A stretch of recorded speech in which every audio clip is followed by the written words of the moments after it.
Agora, vou dar rocha. E aí, meu povo, boa noite novamente a todos vocês.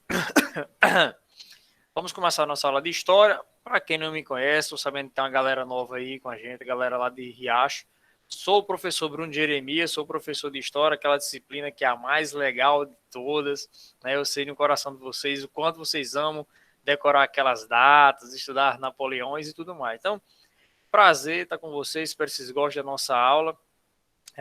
Depois a gente vai tentar planejar com o Pedro uma maneira da gente repassar para vocês algumas aulas que já foi dado, mas eu acredito que todas elas Jeff já colocou lá na plataforma, ok? Mas a gente pode planejar em um aulão e tal, para a gente dar uma pincelada a mais naqueles conteúdos que a galera que está com a gente desde o início já viram, beleza? Então, por respeito a vocês que chegaram agora, essa é a primeira aula, na quarta-feira passada, foi justamente o dia em que minha filha nasceu, ok? Eu estou aqui no quartinho dela, e eu não pude dar aula, beleza, galera? Então, hoje nós vamos ter nosso primeiro encontro com a turma de Riacho. Então, eu vou dar uma pincelada no que a gente viu na nossa última aula e já serve de revisão aí para a galera que assistiu, beleza? Então, a gente hoje vai ver Idade Média, a baixa Idade Média, ou seja, a segunda banda aí da Idade Média, a última metade da Idade Média, beleza? Lembrando, vocês fiquem à vontade para participar. Estou aqui, se eu não souber, eu vou pesquisar no Google para responder. Beleza? E é isso aí. Vamos lá. Espero que vocês gostem. Então, recapitulando tudo que a gente viu a respeito de Baixa Idade Média, né? A Baixa Idade Média, a parte baixa, ou seja, a parte decadente, parte alta, apogeu do feudalismo, Baixa Idade Média, a parte decadente do feudalismo. Por que a decadente? Porque é aí que vai ter renascimento comercial, renascimento urbano e também um assunto que a gente vai ver hoje, a gente ainda não viu esse ano, o renascimento cultural. Beleza? Então, a aula de hoje serão vários renascimentos. Beleza? Então, primeiro passo aí para a gente entender por que o feudalismo começou a dar errado. O feudalismo começou a dar errado, pessoal, primeiramente porque a tecnologia foi evoluindo. A tecnologia ela foi evoluindo. Por quê? O modo de produção, o modo de produzir alimentos, o modo de produzir grãos começou a melhorar e a população teve acesso a mais alimentos. Pessoas mais alimentadas namoram mais, faz mais enxerimento. O que é que acontece? O mundo se enche de gente. Então chegou um momento em que a população do feudo passou a se alimentar maior, a ter vou pegar aqui o nosso marca-texto, a ter um maior consumo de alimentos, viver em paz, porque as invasões bárbaras já não existem mais, porque os povos bárbaros agora já estão anexados, já estão inseridos, já estão diluídos, digamos assim, dentro da sociedade feudal. Porque de onde surgiu a sociedade feudal?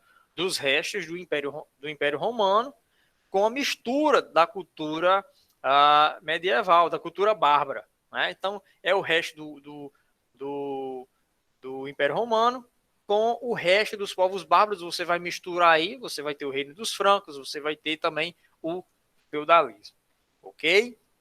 Então, produz-se mais alimentos, o povo come mais, o povo faz mais menino, né? Porque está se produzindo cada vez mais alimentos, a população vai aumentar.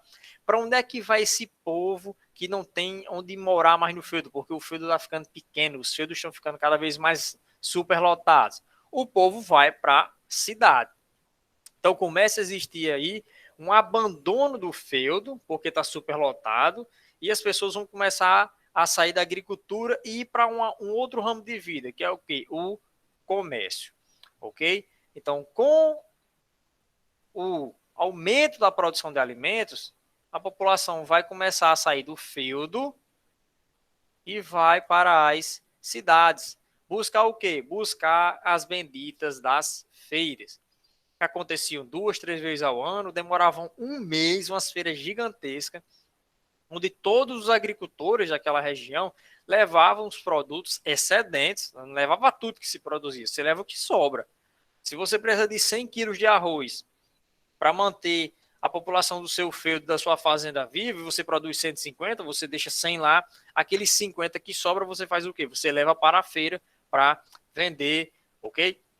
E aí que volta a existir a questão da moeda. Deixa eu ver se tem a moeda aqui.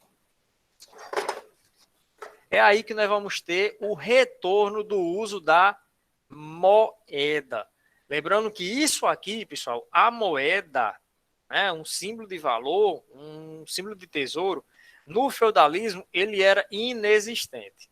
Era inexistente por quê, Bruno? Porque o feudo ele era autossuficiente, ou seja, o feudo produzia tudo que necessitava. Ele não precisava vender nada, ele não precisava comprar nada.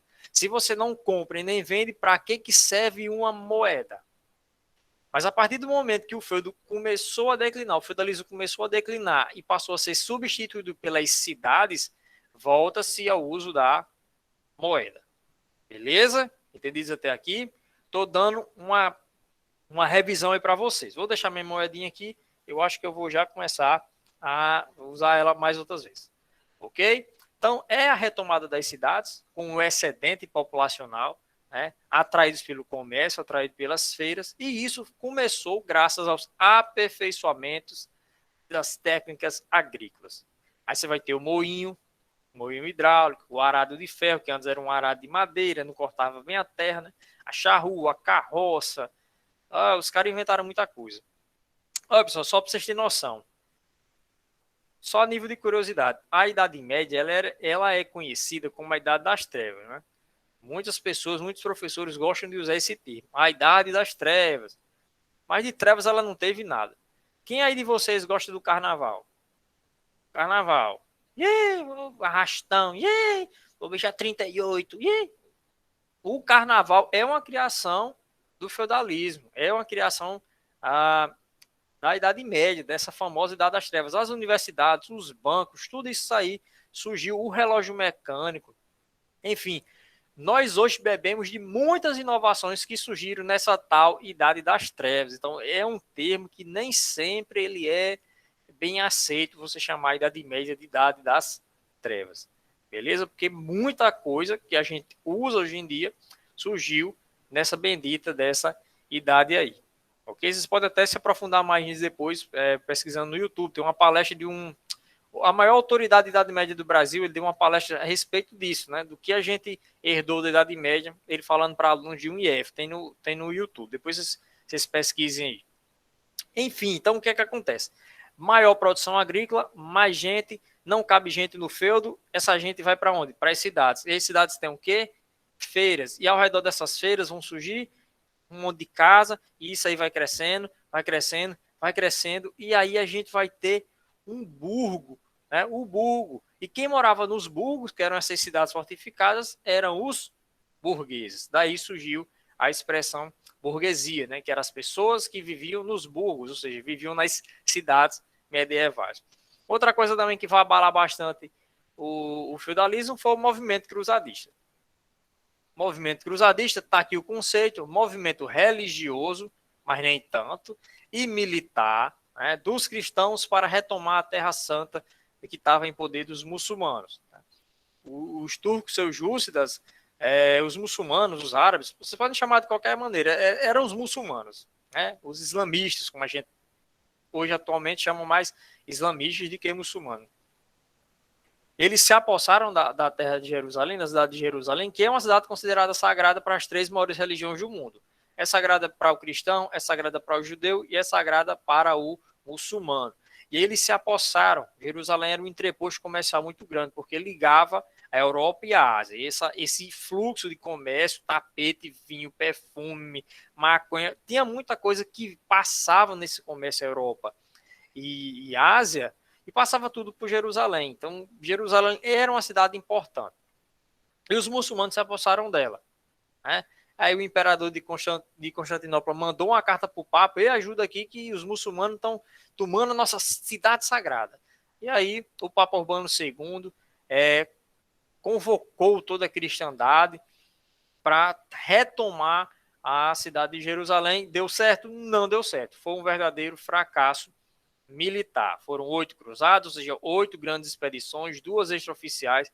Teve a Cruzada dos Reis, teve a Cruzada dos Mendigos, teve a Cruzada das Crianças, enfim. Foram um fracasso. Por quê, Bruno? Porque eles não estavam nem aí para libertar a cidade de Jesus. A nobreza foi atrás de terras.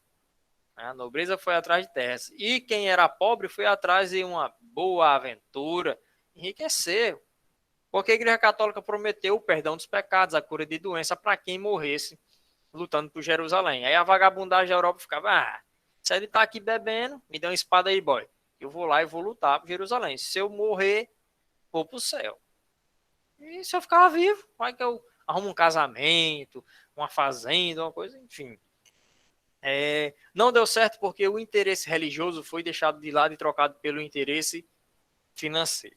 Ok? Foi um verdadeiro fracasso militar, Bruno? Foi. Mas foi um sucesso comercial. Por quê? Porque reacendeu dentro da Europa as rotas comerciais que nós tínhamos na época da Grécia e na época da Roma. É por isso que quando a gente está falando sobre esse assunto, a gente fala muito o renascimento. Aí você fica, renascimento de uma coisa que está nascendo de novo. Exatamente. Porque na época da história clássica, se pegar a Idade Antiga, Grécia, Roma, a Europa era uma verdadeira feira. O Império Romano tinha cidades, tinha feiras, um grande comércio, uma Mediterrânea era barco indo e vindo com produtos e tudo que é canto do mundo. Chegou o feudalismo, todo esse comércio morreu. As cidades morreram e foram substituídas pelos feudos. Então, por isso que quando a gente está falando no final do feudalismo, a gente usa a expressão renascimento e não nascimento urbano, não nascimento comercial. Ele não está nascendo, ele está renascendo, porque um dele existiu. E quando foi esse dia, Bruno? Na época do auge da Grécia e de Roma, ou seja, na época da Idade Antiga. Beleza? Então, é isso. Idade Antiga, muito comércio, muita cidade. Idade Média, sem comércio, sem cidades. Só feudos. Ok? Isso era na Europa toda? Claro que não. Nada na história é absoluto para tudo. Tinham regiões que tinham cidades, tinham impérios, mas a grande maioria aí era feudalismo, ou seja, eram aquelas fazendas autossuficientes com aquele senhor feudal mandando em tudo, com aquele monte de camponês, pagando um monte de imposto, né? A corveia, a talha, a banalidade, a captação, a mão morta, enfim, era um monte de impostos que eram cobrados sobre esses povos, desses camponeses que trabalhavam feitos uns condenados. Beleza?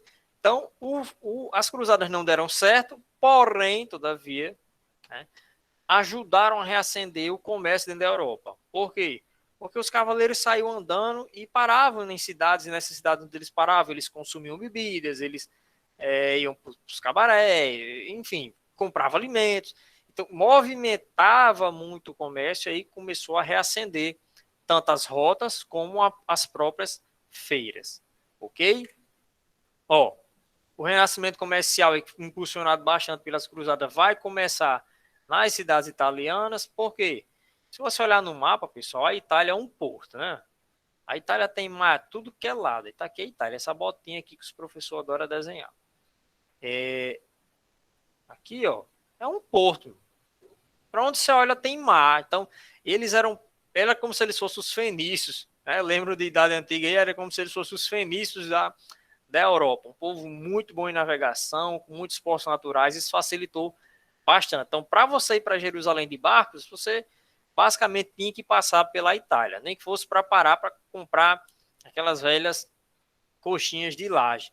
Né? Quando você vai para Natal, você tem que parar lá em Laje para comprar aquela coxinha. A coxinha mais cara do estado. É R$8. Uma vez eu parei lá, perguntei o preço da coxinha, mulher, R$8. R$8 numa coxinha, minha senhora, ela é. Meu Deus do céu, não tem condição um negócio desse, não. Ok? Então, começa-se esse renascimento comercial, renascimento, ou seja, está nascendo de novo, comercial nas cidades italianas. Aí você vai ter aí as feiras, as maiores, a feira de Champagne, né? A feira de Flandres, lá na Bélgica, que será palco da Guerra de 100 Anos. Né? A retomada do uso da moeda, essa moeda vai para o meu cofrinho, para comprar fraldas. A retomada da moeda, né? Que agora, como se tem comércio, você não pode toda hora que você for comprar uma coisa, levar uma saca de feijão. Ou lhe comprar um papel higiênico. Será que o cara troca esse papel higiênico por um saco de feijão? Não dá certo. Né? Então você começa a se usar coisas para representar os valores. Beleza? Começam a cunhar as moedas. Pega aquela chapa de prata, de bronze, de ouro, meta marretada, tora, e ali virar moeda. Começam a surgir as associações de comerciantes, né? Nesse quadro aqui a gente vai ver melhor. Cadê Jesus? Aqui, ó, as corporações de ofício e as guildas, né? As guildas eram associações de mercadores, quando os vendedores de um certo produto, né, se associam para derrubar a concorrência. E as corporações de ofício são associações de artesãos. Então, não confunda. Guilda é de mercador, é a união dos mercadores. Os caras vendem. E a corporação de ofício é a associação de artesãos. Eles, antes de vender, eles produzem, porque eles são artesãos, ou seja, eles manipulam, eles constroem as coisas. Beleza? Ó, aqui era o mapinha, só mostrando onde ficava a região, as feiras de champanhe, ok? Aqui a questão dos burgos, como eu falei, os burgos eram as cidades fortificadas, né? Daí vem a origem da palavra burguesia. Cidades medievais era mais ou menos assim, ó, quando ainda eram dentro do feudo. Então o senhor feudal ficava aqui e ele permitia que a sua população vivesse em uma cidade fortificada chamada burgo, que é muralha, ok? Só que com o tempo, essas cidades aqui cresceram tanto, ficaram tão ricas graças ao comércio, que elas começaram a querer se afastar dos senhores feudais. Então, a figura do senhor feudal ela vai ser cortada. E é cortada através de quê, Bruno? Existiam algumas maneiras. Você podia guerrear contra o senhor feudal, que era o dono do terreno daquela cidade, ou pagar uma indenização para que ele deixasse aquela cidade livre, né? O documento que dava essa autonomia à cidade era chamada de carta de franquia, ok? Era a carta de franquia. Esse movimento de libertação das cidades era o movimento comunal. As cidades, cansadas de viver dentro do território do senhor feudal, começaram a buscar a sua independência. Show? Ó, outra coisa também que vai abalar bastante, a peste negra, é uma das maiores pandemias que existiu aí, transmitida por um negócio que tinha nas fezes da pulga do rato, né? E como eu falei na nossa última aula, 2 semanas atrás, o que é que aconteceu? A Europa era imunda, assim, em termos de saneamento básico, salubridade, era um negócio terrível. As cidades medievais era triste, eu não consigo nem expressar para vocês a quantidade de sujeira e de imundície que eram as cidades nesse período. Ainda tinha a questão de que, para a Igreja Católica, o gato era um bicho diabólico, era um bicho associado à bruxaria, à magia negra. Então, o que é que acontece? Tinha uma cultura muito grande, em boa parte da Europa, de matar gatos. Os caras matavam 1000 gatos num dia, não podia ver um gato. Ah, o cão! E matava os gatos. Chegou os ratos contaminados com a peste negra, cadê os gatos para matar os ratos? Não tem. Por isso que a peste negra se espalhou tão rápido pela Europa, porque não tinha os gatos para dar uma segurada aí no crescimento, na natalidade dos ratinhos malditos, ok? Até hoje essa doença existe, né? É muito raro, mas ela ainda existe. Vocês podem pesquisar, só que a gente não chama mais de peste negra. Se você for olhar no Google, você vai ter que colocar isso aqui. Peste bubônica, ok? Alguém quer falar aí? Como é que o gato fazia? São chocos. Vamos lá, ó. A peste negra foi tão pesada que matou 1/3 da Europa, equivalente a 25 milhões de pessoas. Okay? E aí afetou diretamente toda a vida, toda a sociedade, toda a política, toda a estrutura europeia, o que você quiser, economia, política, sociedade, tudo foi abalado por essa pandemia. Da mesma forma que a nossa está passando, infelizmente, nesse momento, através da Covid-19. Toda a estrutura econômica do mundo está sofrendo, social também. Nossa vida mudou, nossos costumes, enfim, aí a política também interfere diretamente nisso, ok? Ó, e aí a gente entra no ponto que a gente não viu lá 2 semanas atrás. Então a nossa aula virgem aqui não foi vista, está começando só agora, beleza? A gente vai começar a ver a cultura, por quê? Porque depois a gente vê renascimento urbano, que é o ressurgimento das cidades, o comércio, que é a principal atividade dentro dessas cidades novas, a gente tem que falar de cultura, porque um outro Renascimento, que foi consequência dos outros dois, o urbano e o comercial, foi o renascimento cultural. Beleza? Então, como era a cultura na Idade Média? Se vocês pedissem, Bruno,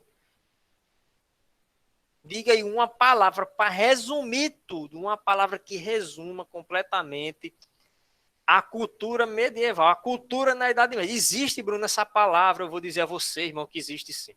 Essa daqui, ó. Teocentrismo. Eu vou até mudar de cor, essa bosta. Aqui, ó, é o teocentrismo. Essa é a palavra-chave para vocês entender e compreender tudo que tem para ser compreendido a respeito da cultura medieval. O teocentrismo. Fica, Bruno, o que é o teocentrismo? É porque agora o povo só bota os nomes de Theo e Enzo. Esse Theo é... Não. Teocentrismo, pessoal, é uma palavra latim. Esse theos, quer dizer Deus. Ok? Quer dizer Deus. Ou de horrível. Quer dizer Deus. Centrismo é no centro. Deus é o centro, ou seja, tudo vai girar em torno do centro. Qual é o centro do sistema solar? É o Sol, porque tudo gira em torno do Sol. É por isso que o nosso sistema solar ele é heliocêntrico, ou seja, o Sol está no centro. Helios, do latim, é hélio, que quer dizer Sol. O céu é o centro. Aqui a gente coloca Deus no centro. Deus é o centro. Eles controlam tudo. Quando eu falo Deus é o centro, não estou... Bruno, mas não era Deus, era a igreja. Sim, é bem verdade que é a igreja mesmo, mas em nome da Bíblia. Ele se apropriava dessa imagem de Deus para controlar tudo. Se você desobedecer a igreja, você não está só desobedecendo a igreja, você está desobedecendo também a Deus. E era isso que era ensinado à população. Ok? Então, teocentrismo, Deus é o centro? Sim, mas na verdade, na prática, quem era o centro era a Igreja Católica Medieval. A Igreja Católica Medieval, ela tomava de conta da ciência, da cultura, das músicas, tudo. Ela que dominava tudo, aí todo esse setor cultural dentro da Idade Média. Era a grande senhora, né? A instituição mais rica daquele período. Então, tinha um controle cultural, os livros, e toda a cultura clássica, tudo que foi produzido na Idade Antiga. Você pode pegar hebreus, persas, fenícios, gregos, romanos. Só quem tinha acesso ao que esse povo antigo escrevia era a Igreja Católica e era recluso aos mosteiros. Então, só os monges podiam ter contato com essa literatura aí. Até porque quase ninguém sabia ler. Mas se você fosse um monge, você tinha que saber ler, porque uma das principais funções dos monges eram ser copistas. Ou seja, copiar. Porque naquele período, se você quisesse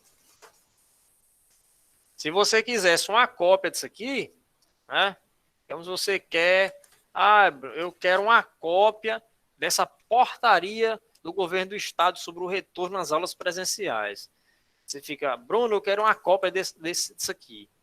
Como é que eu faço na Idade Média? Você tem que ir lá no monastério. Ei, seu monge, você tem como você copiar isso aqui na base do dedo mesmo?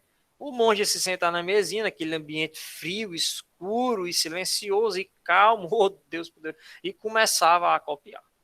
Ok? Essa era uma das principais funções dos copistas. Fica, Bruno, função, né? Nada a ver.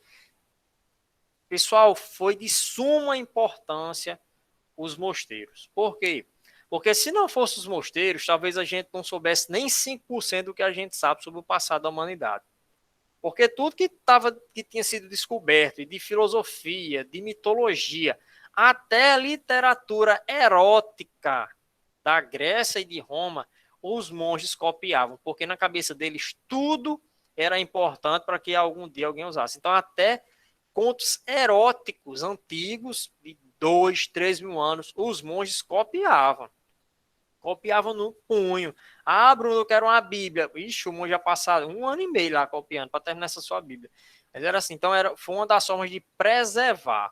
Até a maneira de organizar, porque eu não estou com nenhum livro aqui, mas até a maneira de organizar a folha, que você pega um livro, aquela forma de encadernamento, encadernação, não sei como é a palavra correta. Dane-se, Bento.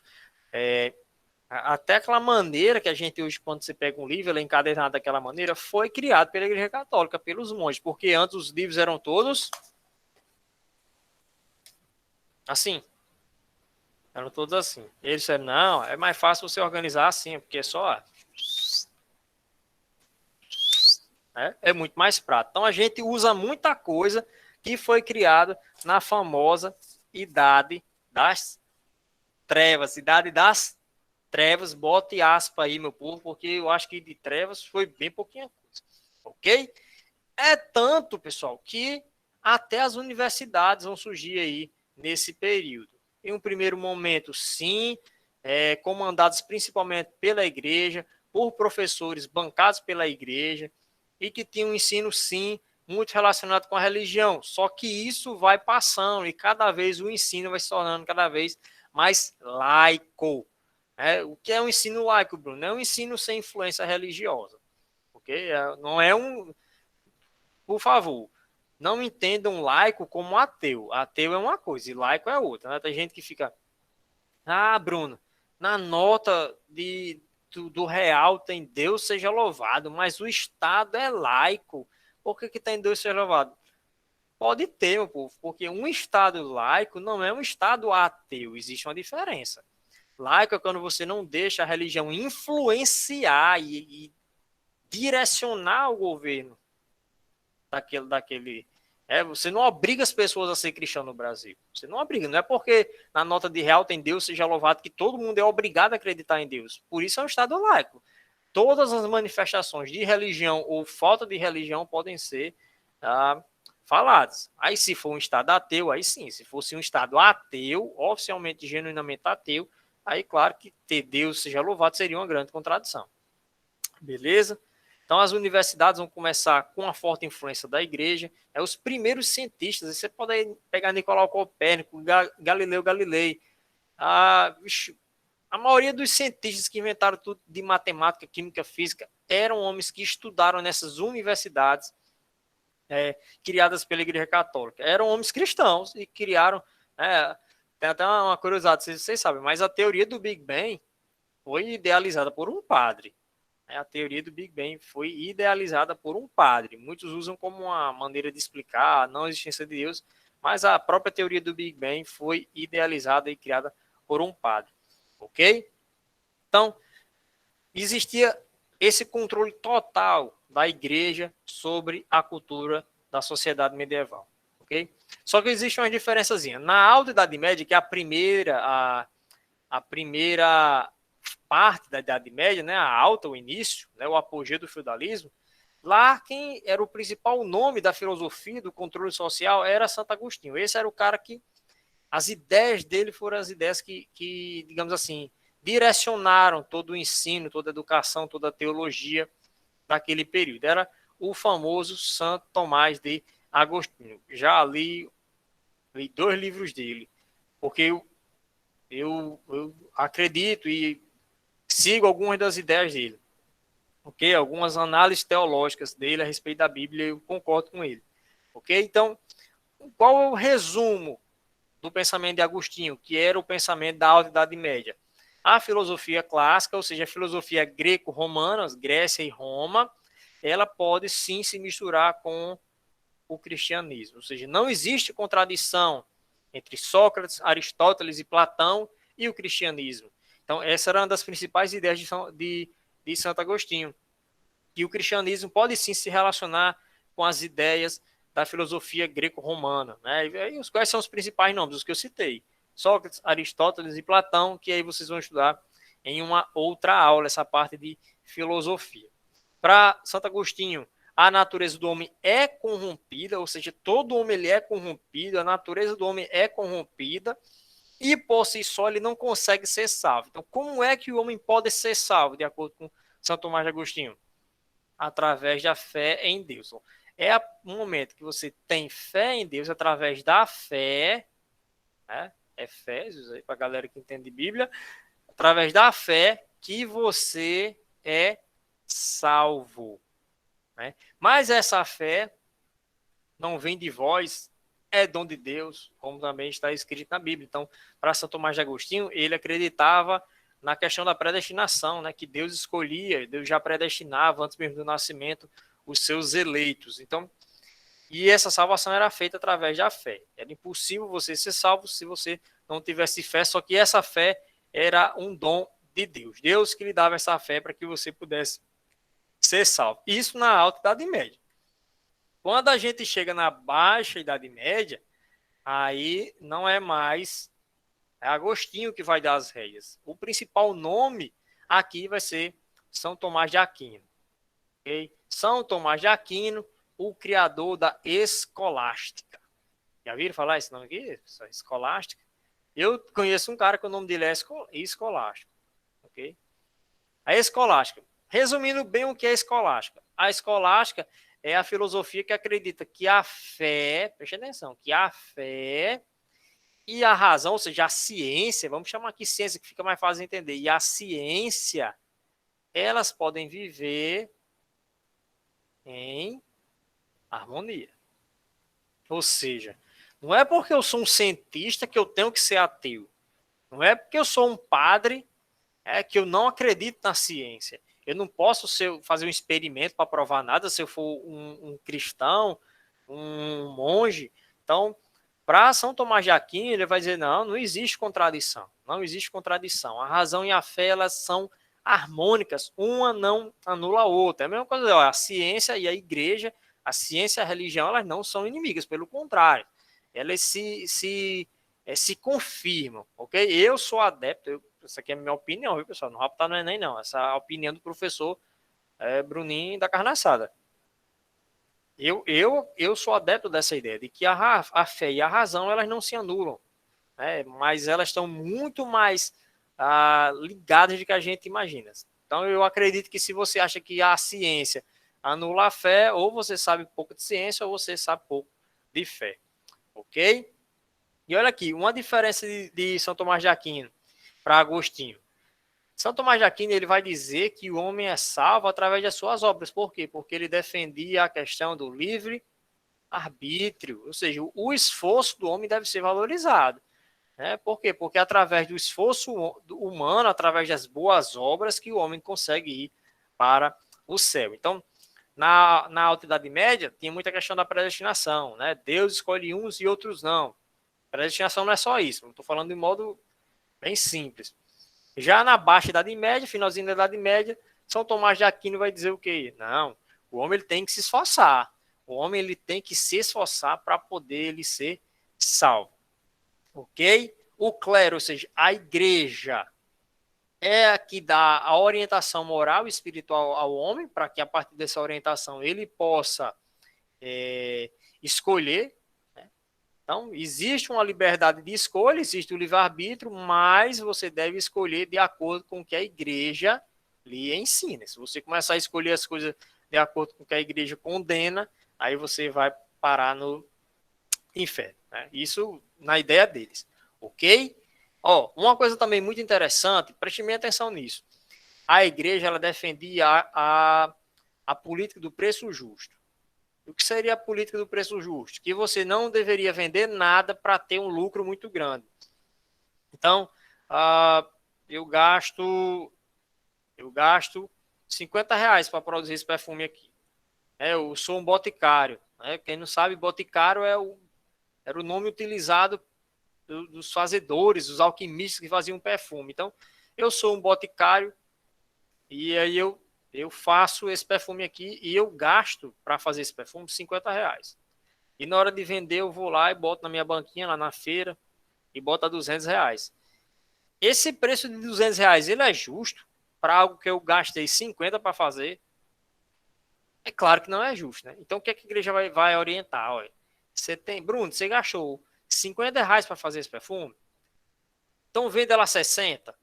E aí você tira o seu gasto e tem um lucro pequeno, mas tem um lucro. Você não vai ficar no prejuízo. A igreja não dizia para você ter prejuízo, mas você não podia ter muito lucro. Para quê?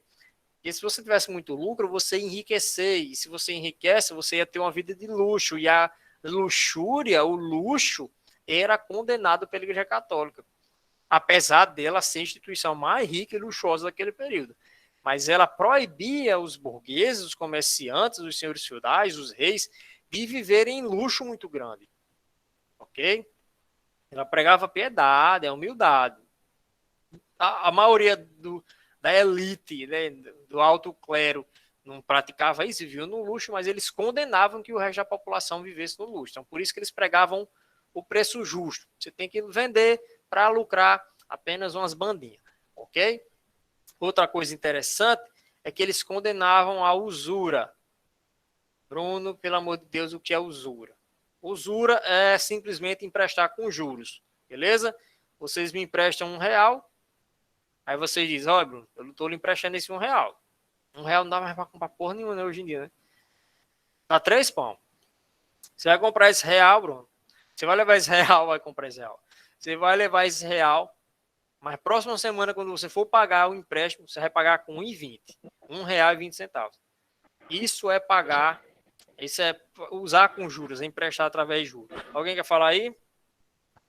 Ednardo. Sim, professor. O senhor falou que R$1 não dá pra nada, realmente. Aí eu sinto saudade do tempo que 10 pão era R$1. Ei, 10 pão, eu me lembro que papai mandava ir comprar sal lá pra churrascaria dele. Eu levava R$1, eu vinha com 10 quilos de sal, eu vinha me acabando, tanto sal que eu vinha.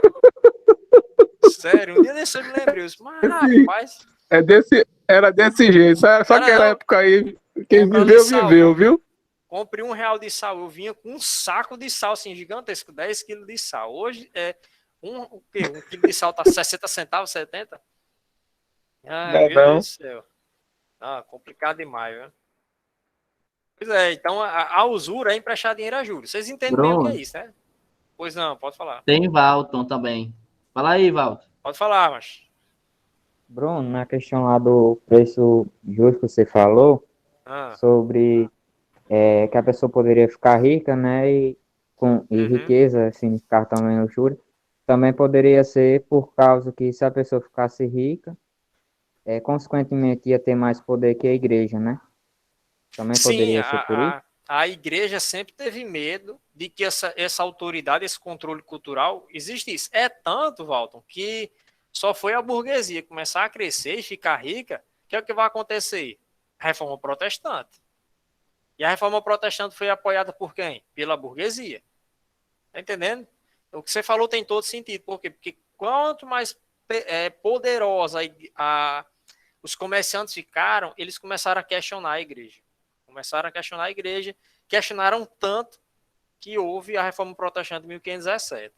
E aí vai surgir a igreja evangélica, que a gente chama hoje, igreja protestante, igreja dos crentes, igreja evangélica. Beleza?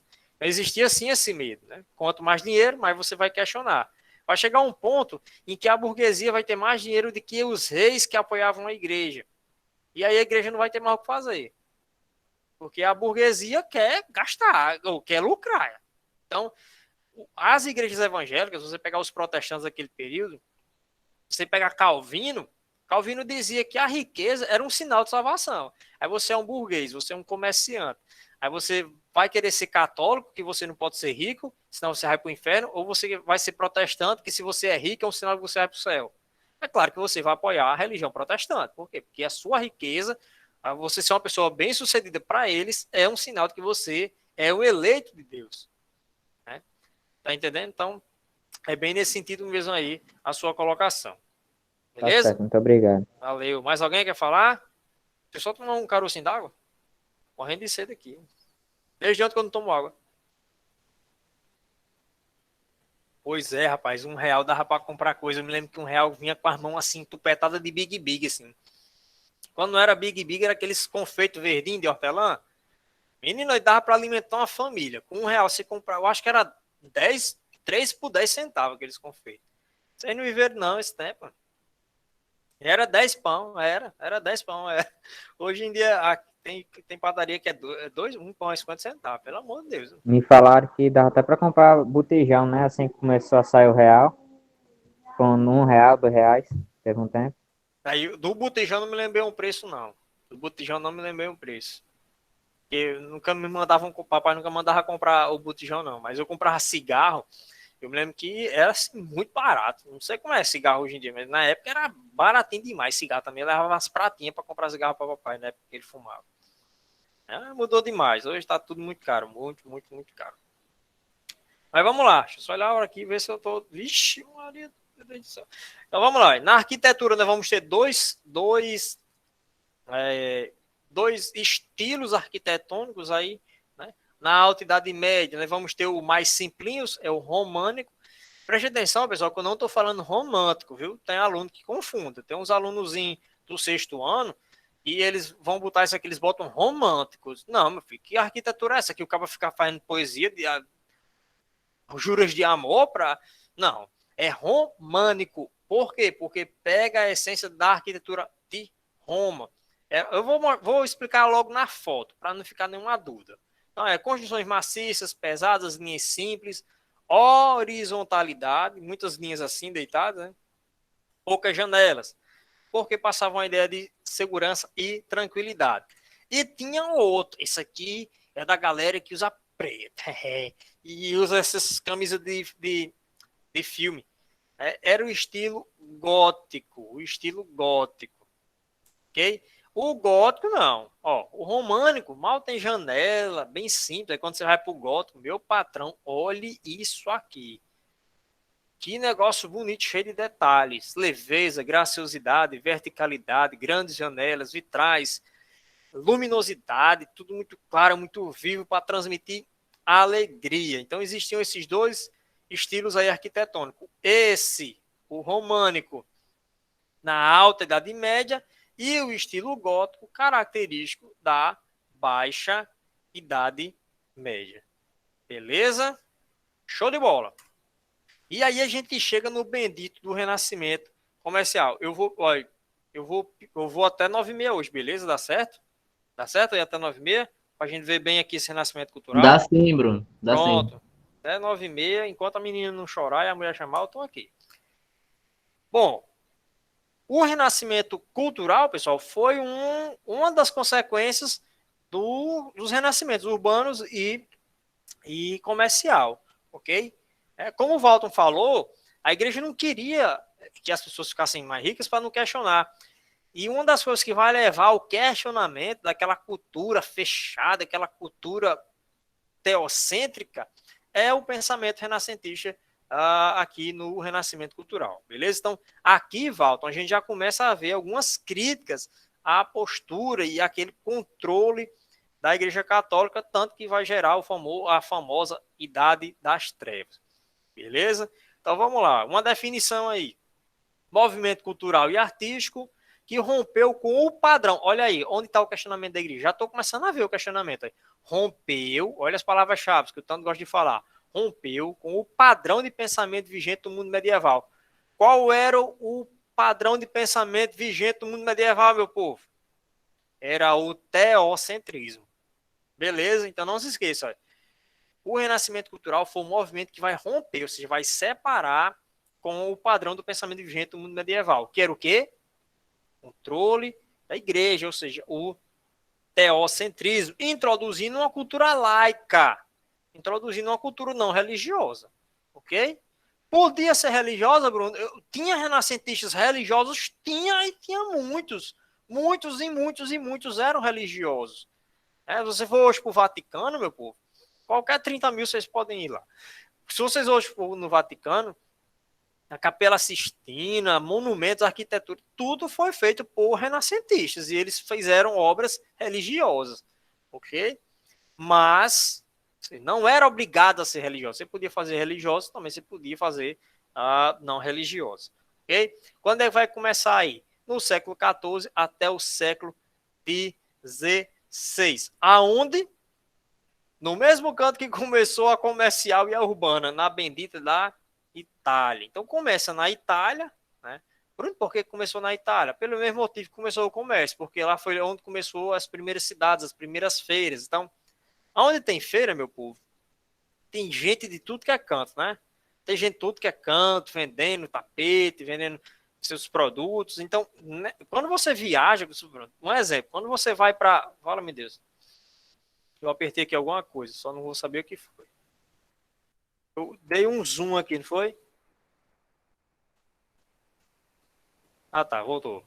Ó, quando você pensa, quando você viaja para fazer compras, você não leva só o dinheiro e uma lista de coisas que você vai comprar. Reflita comigo. Quando você vai comprar uma coisa, você leva também o que você sabe. Então você chega numa loja, aí você, você é da onde? Posso olhar Apodi. Ah, pá, a terra da barragem. É, a barragem tem peixe, não sei o quê. Lá nós queríamos peixe assim. Então você já compartilha um conhecimento com alguém de uma outra cidade. Ah, pois aqui, aqui em Cabrobro, a gente cria peixe assim. Então, aonde tem muito comércio, também tem muita troca de conhecimento. Beleza? Então, como a Itália tinha muito comércio, lá tinha maior número de troca de conhecimento, também foi lá que aconteceu, que se iniciou o querido renascimento cultural. Beleza? Ó, aí aqui chega a parte principal desse assunto. A parte principal desse assunto. É isso aqui que vai cair no Enem. Esse quadrinho aqui. Olhem bem para esse quadrinho. Bruno, eu tenho que mentalizar isso aí. Grave no coração de vocês. Esqueça a morena. Grave isso aqui no coração de vocês. Ó. Vamos lá. Deixa eu só pegar outra cor aqui. Pronto. Ó. É isso aqui que o Enem vai comprar. É isso aqui. São as diferenças entre o pensamento medieval, ou seja, o pensamento do teocentrismo e o pensamento renascentista. Esse novo pensamento encabeçado pela burguesia, né, por essa classe que está surgindo de comerciantes. Beleza? Então, gravem bem isso aqui, que vocês vão tirar de letra. O resto dos slides, eu posso nem explicar, vocês vão entender tudo. Beleza? Porque isso aqui é o principal. Então, vamos lá. Vamos dividir aqui, vamos começar a entender cada um desses pontos. Como era o pensamento medieval? Era o teocentrismo, já falei para vocês. Era o teocentrismo, ou seja, Deus no centro. Quando a gente vai para o pensamento renascentista, muda, Bruno. Vixe, Bruno, saiu o Theo, entrou um tal de antropo. Fala, Jesus. Entrou um tal de antropo. Então, o Theo foi trocado pelo antropo. E o que é que significa antropo? Significa o homem. Antropo, o homem. O homem agora vai ser o centro. Não é mais Deus o centro das ideias. Não é mais Deus o centro da cultura, o centro do mundo. As coisas não vão mais girar em torno de Deus. No renascimento cultural, o homem vai ser o centro. Ou seja, tudo vai girar em torno do homem, da figura da humanidade. Quando eu falo homem, é o homem e a mulher. É a humanidade, é tudo, pessoal. Beleza? Show! Voltando para o pensamento medieval, você pega o que era a verdade. A verdade no pensamento medieval era o que estava na Bíblia. Né? Só lembrando que, eu vou colocar uma aspa aqui. Por quê? A Bíblia quase ninguém tem acesso. Quase ninguém tem acesso na época do feudalismo. Então, poucas pessoas sabiam ler e a Bíblia só era permitido para ser lido e interpretado por quem fosse da igreja, quem fosse clérigo. A população normal não podia ler e interpretar a Bíblia. Então, muitas vezes a Bíblia, digamos que os padres pegavam a Bíblia e não pregavam o que tinha na Bíblia, eles pregavam o que achavam, as suas próprias interpretações. E o povo, como não tinha como ter acesso à Bíblia, acreditava.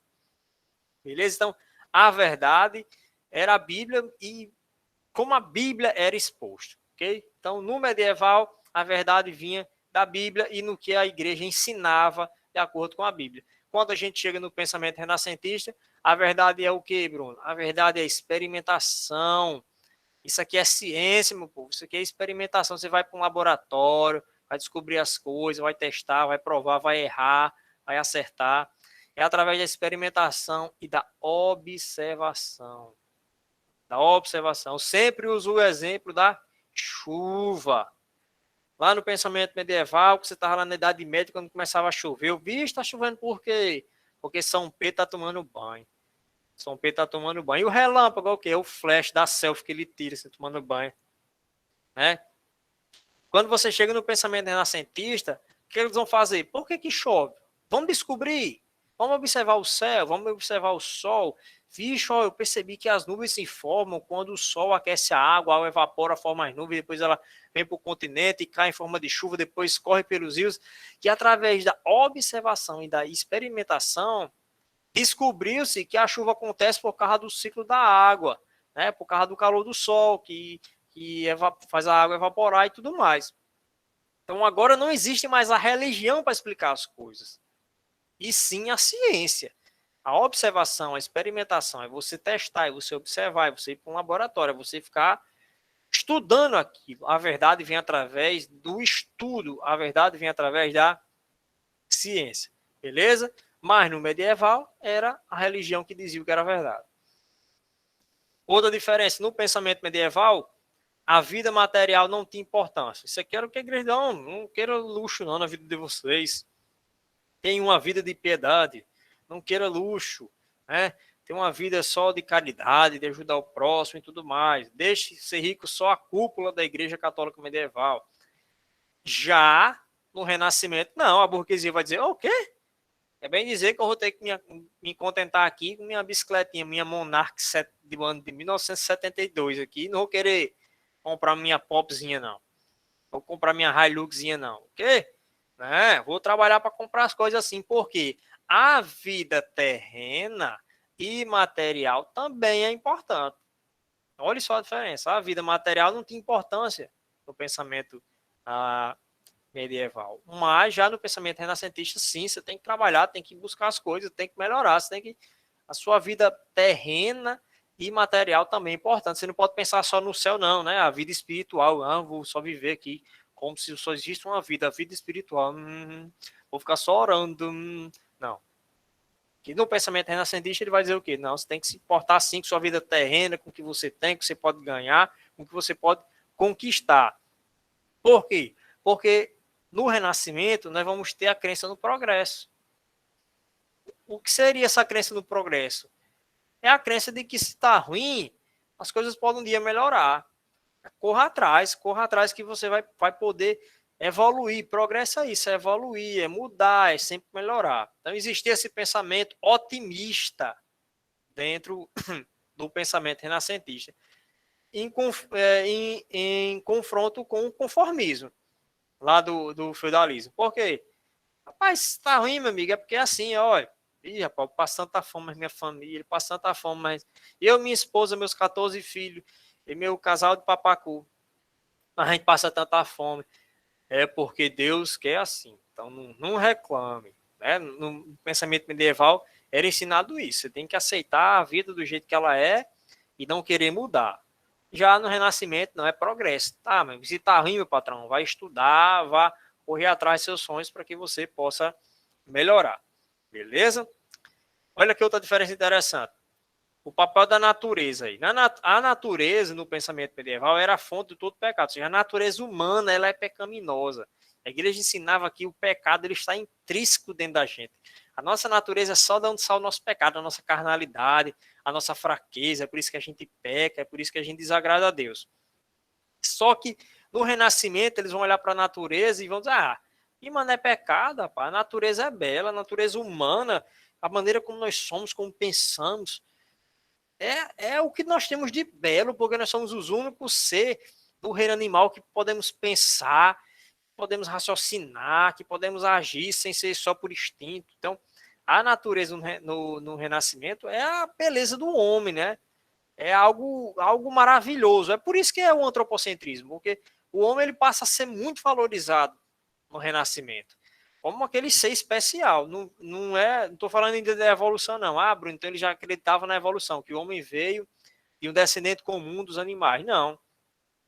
Muitos renascentistas eram cristãos, acreditavam que Deus criou o homem, só que acreditavam que o homem foi criado de uma maneira muito mais especial do que o resto dos seres vivos. Eles dizem, o homem é a obra mais perfeita que Deus fez. O homem é a humanidade é um negócio assim muito maravilhoso, muito top. Então, existe essa valorização da natureza. Enquanto a igreja dizia que a natureza era o pecado, para o renascentista, não, a natureza era a nossa beleza. Os nossos erros, os nossos acertos, é aí onde está a beleza do ser humano.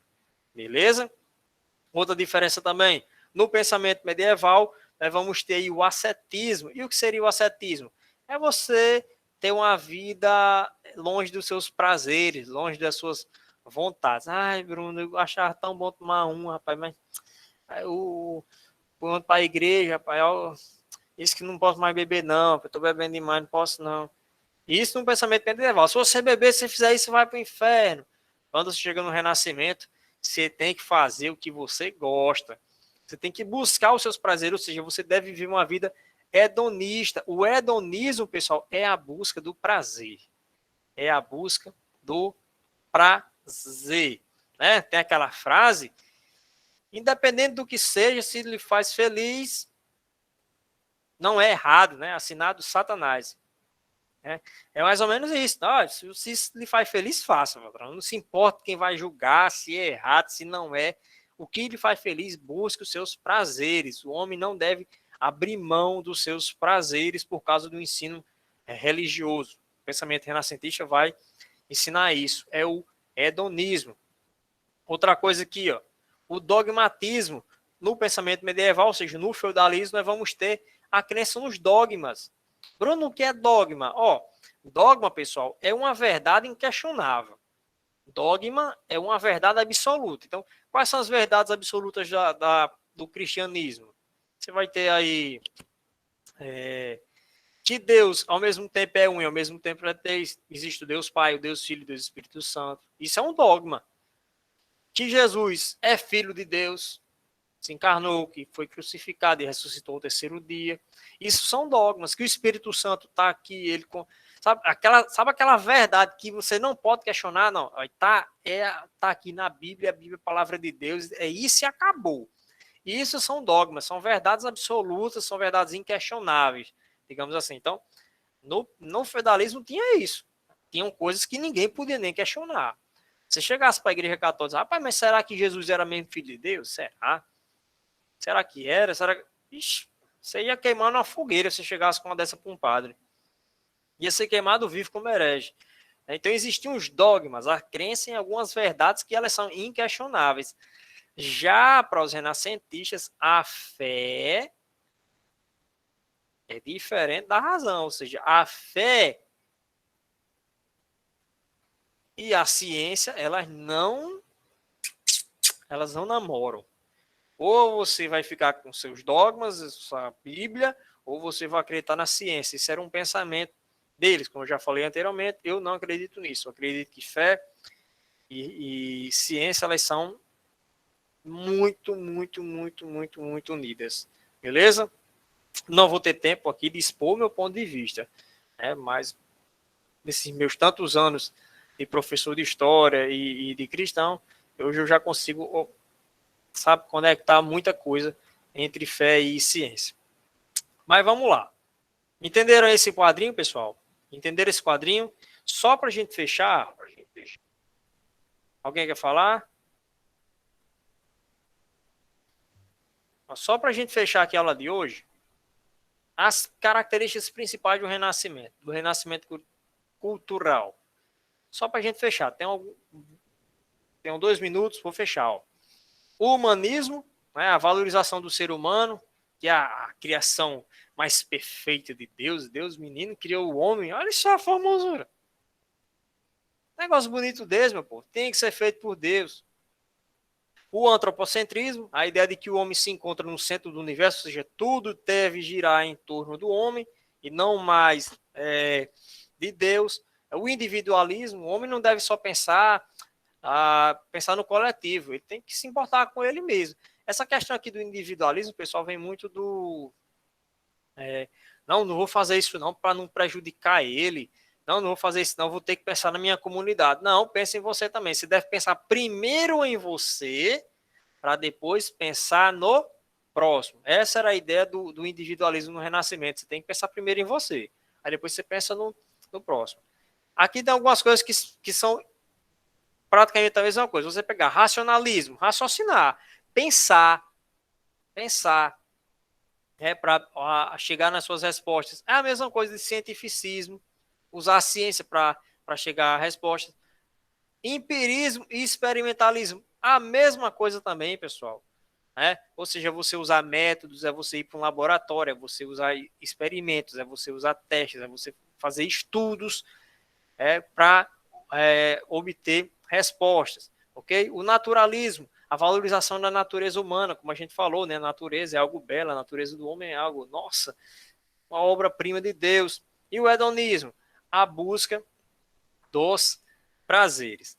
E tudo isso aqui inspirado aonde, Bruno?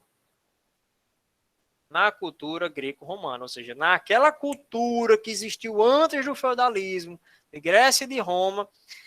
Agora que nós vamos ter uma busca do resgate daquela cultura. Aí você pensa comigo, Bruno, você falou que quem preservou as obras greco-romanas foi a igreja. Foi. Aí o Renascimento quer resgatar essa cultura.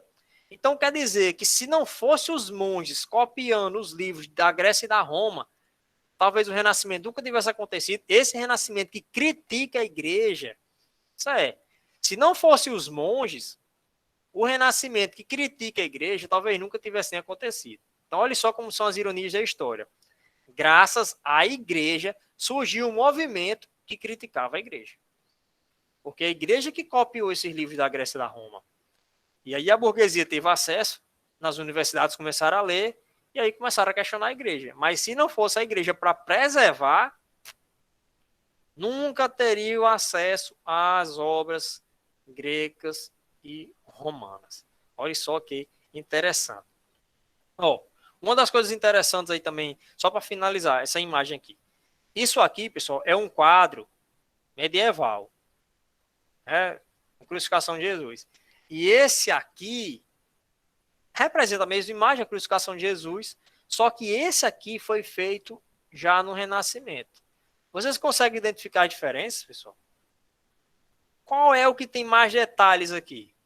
Qual é o que tem mais detalhes? Esse aqui ou esse? Claramente, o que tem mais detalhes, sombras, profundidade, expressões mais realistas é esse aqui. Porque uma das marcas da pintura renascentista é a busca do realismo. É a busca do realismo, assim como tinha na Grécia e na Roma. Enquanto as pinturas medievais eram simples, olha só como era simples. Não tem profundidade, não tem. Você não sabe o que está à frente, o que está atrás, é uma coisa muito mal feita, bem simples. Olha só, se você olhar essas duas pernas aqui, você não sabe qual é que está à frente, é a que está mais próxima de quem olha a imagem. Você não consegue. Mas aqui você tem noção, porque tem sombras, porque tem detalhes. Então, as pinturas mudaram muito com a chegada do Renascimento, porque vai surgir novos métodos de pintura. Ok, pessoal? Ó, na próxima aula, eu vou só citar os nomes aqui, só para vocês verem outra diferença daqui. Pintura medieval. Aí você tem aqui a Vênus de Botticelli. Olha aqui a quantidade de detalhes desse quadro. E esse aqui até eu faço. Esse aqui, eu não sei se vocês sabem, mas aqui é colar o desenho, alguma coisinha. Esse aqui eu consigo fazer, mas esse aqui eu não consigo, não. Isso aqui eu não consigo fazer. Então, mudou muito. Não foi só questionar a igreja. Surgiram também novas formas de manifestação artísticas. Novas músicas, que antes era só o canto gregoriano. Aleluia. Agora não. Vai ter os trovadores com os violãozinhos nas calçadas cantando versos, né? Quem assistiu The Witcher, aquela série The Witcher da Netflix, que tem o cara que é só cantando, né? Para onde o bruxo vai, o cara vai com violãozinho. Ali é um trovador, cantando os feitos heróicos, cantando romances e tudo mais. Ok, pessoal? Então, o renascimento cultural, ele mudou e muito até as expressões artísticas, além de criticar e romper com a cultura medieval. Beleza?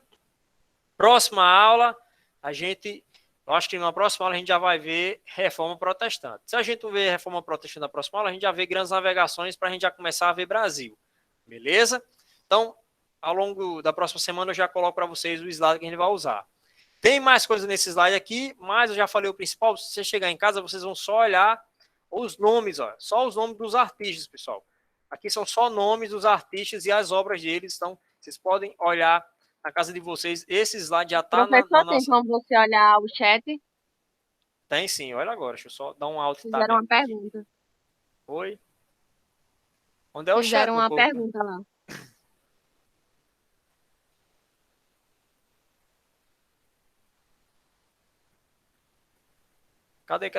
Cadê? Bruno, foi essa aqui, do Raimundo. Qual a diferença entre individualismo e narcisismo? Sim, agora eu tô vendo.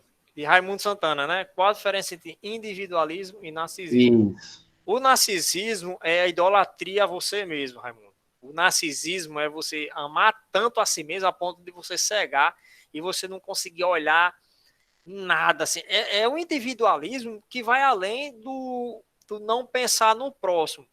Porque no individualismo você pensa mais em você, beleza. Mas no narcisismo você só enxerga você. Porque de onde foi que surgiu essa palavra narcisismo? De Narciso, né? Da mitologia que olhou para o lago, quando ele olhou para o lago, viu o seu reflexo. Ele se achou tão lindo, tão belo, que ele caiu e morreu. De tanto se achar bonito no reflexo da sua imagem. Então, o narcisismo é uma auto-idolatria. E o individualismo é você colocar primeiro você como prioridade, não só em relação à beleza, mas em relação à sua vida profissional, pode ser em relação a vários outros pontos. Beleza, Raimundo? Então, o narcisismo é uma auto-idolatria. E o individualismo é você colocar você primeiro, para depois você pensar no outro. Show de bola? Entendido? É porque aqui eu não tenho acesso ao chat, pessoal. Eu abro o slide e fica na tela toda, e por isso que eu não estava vendo. Então, Assim. vocês me avisam aí. Ok? Olha, em casa vocês vão só olhar aqui. Eu trouxe as fotos e os nomes, os quadros e algumas pinturas. Beleza? Só a nível de informação. Mas na próxima aula a gente vai iniciar um assunto muito top aí. Pegar grandes navegações e aí a gente pega a Reforma Protestante para seguir essa mesma linha aqui, para a gente daqui a pouco entrar em História do Brasil, beleza? Espero, do fundo do meu coração, que vocês tenham gostado da minha aula, pessoal. O primeiro contato é com a galera de Riacho. Quer dizer que foi um prazer estar aqui com vocês, a galera aqui de Apodi, o pessoal da Lagoa Seca, que eu não posso deixar de dar o meu alô.